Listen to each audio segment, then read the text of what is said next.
শুনলাম তো, কিন্তু মা দাদাকে এখন চটিও না। তোমার জামাইয়ের জন্য ব্যাংক থেকে টাকা তুলতে দাদারও তো একটা সই লাগবে।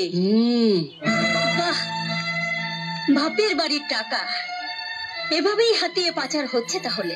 হ্যাঁ, সব তবে তোমার স্বামীর এত টাকার দরকার কেন? তোমার শ্বশুর বাড়িও কি ভিখারির বংশ, নাকি ওরাবার মতো টাকা পায়নি যৌতুক থেকে? আমার বাপের বাড়ি আমায় কি দিয়েছে কি দেবে তাতে তোমার কি? আমারই তো। এবারের যা কিছু এখন তো সব আমারই।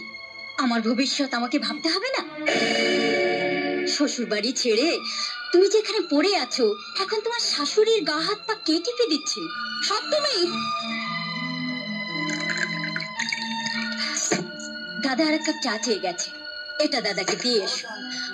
আর হ্যাঁ, গ্যাস ফুরিয়ে গেছে, আজ উনুনেই রান্না করতে হবে। দাদাকে চাটা দিয়ে কয়লাটা ভেঙে দিও। আমি কয়লা ভাঙবো? আমি কয়লা ভাঙতে জানি না। সে কি, লোকে সংসার ভাঙতে জানো আর কয়লা ভাঙতে জানো না? কি এত বড় কথা!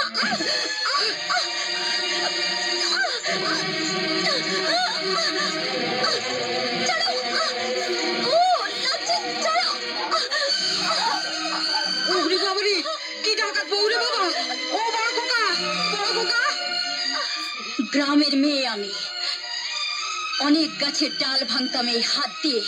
তোমার হাতটা সেই ডালের কাছে খুবই ঠুনকো।